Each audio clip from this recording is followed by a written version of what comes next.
Bismillahir Rahmanir Rahim. Assalamu alaikum wa rahmatullahi wa barakatuh.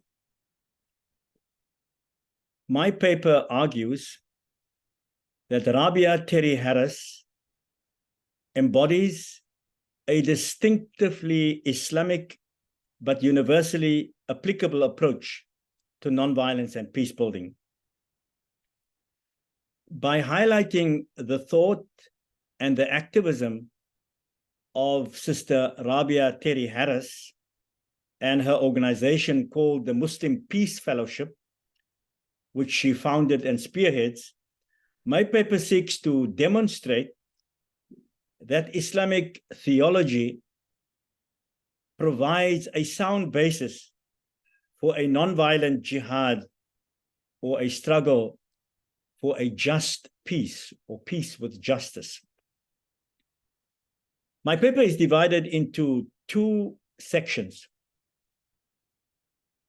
First, I reflect on the theological and the mystical or Sufi influences on Sister Rabia Terri Harris's what I call engaged Sufism or Tasawwuf. And the second part of my paper, I introduce Rabia Harris's theology of nonviolence via an organization that she founded and spearheads called the Muslim Peace Fellowship. Rabia Terri Harris is a woman and a self-identifying marginal scholar of Islam based in North America, who entered the Islamic faith community when she was a senior studying at Princeton University in March of 1978. Harris found her initial spiritual bearings within the Khalwatiyya Jarrahiyya Sufi Tariqa based in Istanbul, Turkey, and founded on the example of Sheikh Nuruddin al-Jarrahi, who died in the year 1678 of the Common Era. Drawing on the inspiration provided by two contemporary teachers within the Jarrahi order, namely Sheikh Safar Effendi, who died in 1991, and Sheikh Tausun Bayrak Effendi, who died very recently in 2018, Rabia Terri Harris has reinterpreted the Jarrahi Sufi approach to spirituality by especially applying it to the field of nonviolence and peace building. And at the core of Harris's Islamic inspiration for her theology of nonviolence is a deep personal experience as a teacher and follower in the Sufi traditions of Islam. Harris's religiosity reflects an interesting shift in Sufi discourses. She contends that, and I quote, "It is not our business to seek ecstasy, fana, and secret knowledge of God, but rather it is our business to seek ubudiyya, or servanthood," unquote. And since God in Islam, Allahu huwa al-Ghani, who is self-sufficient, is not in need of service, serving Allah means serving Allah's creation. Moreover, according to Harris, the feasibility of the Sufi practice of halwat or seclusion is dependent not only on the spiritual capacity of the seeker, but also on the needs of the age and their world. Harris articulates an interpretation, therefore, of tasawwuf consonant with our contemporary age that moves, as she says, from khalwati or seclusion to what she calls jalwati or nonviolent activism for peace and social justice. So this approach to Islamic spirituality or tasawwuf has been described by two contemporary Muslim scholars, namely Professor Scott Kugel and Professor Saadia Sheikh, as engaged Sufism. Now, taking inspiration from the authoritative and well-known late 19th and early 20th century Sufi scholar Junaid al-Baghdadi, who died in the year 910, engaged Sufism shifts the focus from attaining spiritual ecstasy or secret knowledge of God through annihilation, or what is known as fana, to the service of creation through subsistence, known as baqa. The engaged Sufism approach is based on the public and political expression of religious values, shaking up the neat binary between politics and theology and the public and the private demanded by so-called secular modernity. Now, mapping out an approach called engaged Sufism, Professor Kugel and Professor Sheikh argue that personal and private action are, in fact, personal and private action are interlinked through the cultivation of virtues, allowing spirituality to spontaneously flow into the public realm through the manifestations of justice, of mercy, of altruism, and of generosity. They contend that, and I quote, spiritual development demands an ethic of care that is socially engaged. In a seminal article published by Rabia Terri Harris titled Nonviolence in Islam, the Alternative Community Tradition, published in 1998, Terri Harris approaches her spirituality from a multivalent concept of jihad. She develops her understanding of the multivocal Islamic concept of jihad as primarily nonviolence and peace building. And she develops it further in an article in 2002 titled Reclaiming the Prophet's Jihad, a Primer on Islamic Nonviolence. In this book, Harris grapples with the various shades of the meaning of the word jihad by drawing on the Quran, the many verses relating to jihad, and rereading of the Prophet ﷺ's mission of Tawheed, of comprehensive unity of God, against what she calls Jahiliyyah, and she interprets it as structural violence or violent ignorance. But in particular, she draws on Quran chapter 22, verses 39 to 40, Surah Al-Hajj 22, 39 and 40, and Surah An-Nisa chapter 4, ayah verse number 75, and suggests that the Quranic notion of jihad is against all forms of dhulm, and it is not for political power manifesting in material demands of the contemporary Islamic frameworks.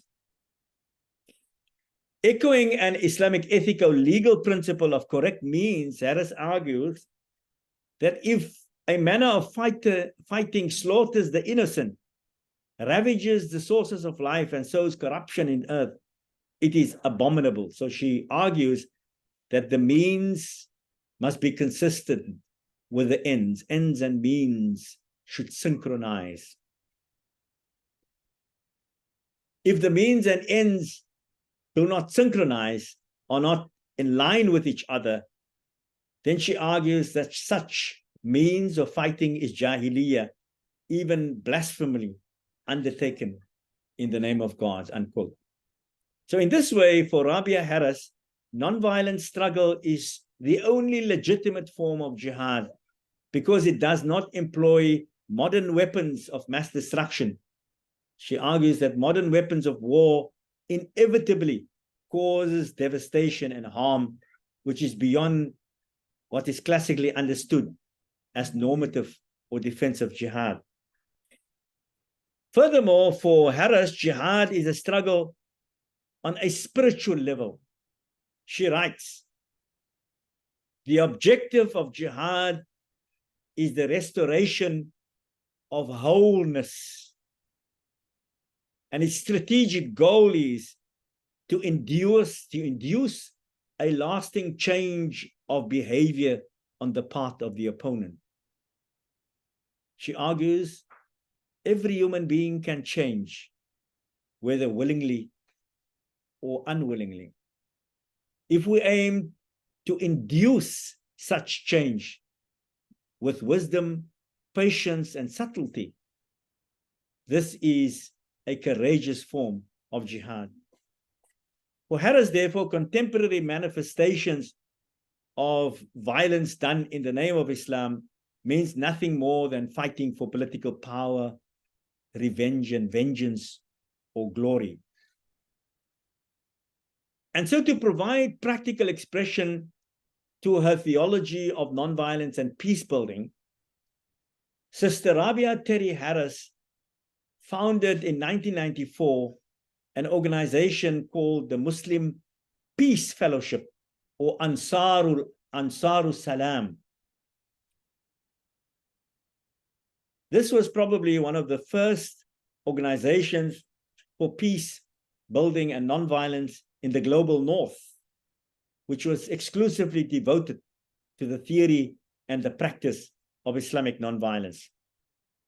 So Harris, in fact, describes the Muslim Peace Fellowship as a new paradigm, a vital, marginal, creative moment with intellectual centers on the periphery of the old Islamic empires, such as North America, South Africa, Europe, South India, and Malaysia.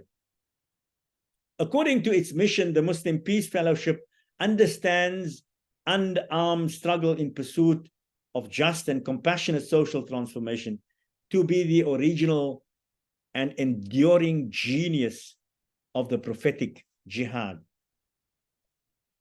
And through a combination of political education, grassroots coalition building, environmental justice and sustainability, and of course, spiritual activism, the Muslim Peace Fellowship attempts to reaffirm the Muslim commitment to peace by engaging with the inherited wisdom of the Islamic tradition to cultivate a theology of nonviolence and peace. The Muslim Peace Forum website carries the following interesting disclaimer, and I quote, "Whatever act of violence has just taken place, we deplore it," unquote. I would like to conclude with an inspirational Sufi parable shared by Sister Rabia Terri Harris, which I believe aptly captures the end goal of a theology of nonviolence and peace building. I quote, "A friend of God, a wali or a saint, went forth for the pilgrimage, the Hajj, and on the road in the middle of the desert, the wali came across a little black ant struggling along. 'Ant, where are you going?' he asked, in the way some people have of speaking with creatures. 'Why? I am going on the pilgrimage to Mecca, the same as you.' 'But ant,' the wali objected, 'you will never make it. It's hundreds of miles, and besides, you have a broken leg.' 'What does it matter?' the ant asked, 'as long as I am on the way,' unquote. The aim of this Sufi parable is to demonstrate the importance of being on the journey and on the path towards realizing its realization. The noble goals and ideals of nonviolence and peace building even if one may not be able to achieve them immediately.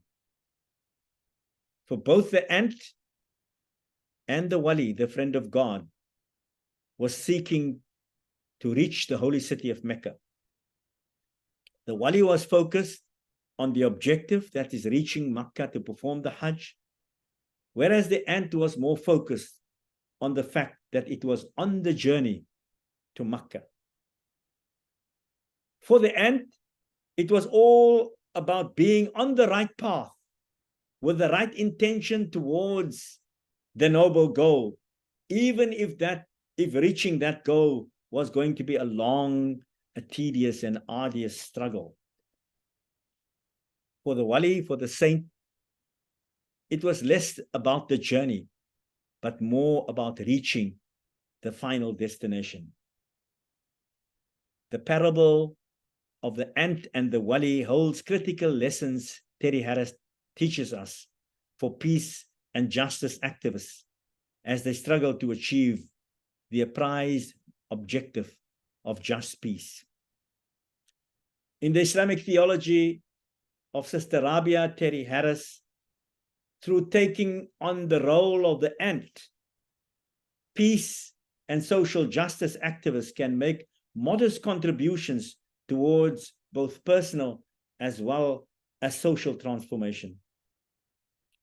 In Rabia Harris's worldview, it is by undertaking servitude and solidarity that Muslim peace and justice activists subsist in the challenging world in which we live. I thank you for your patience.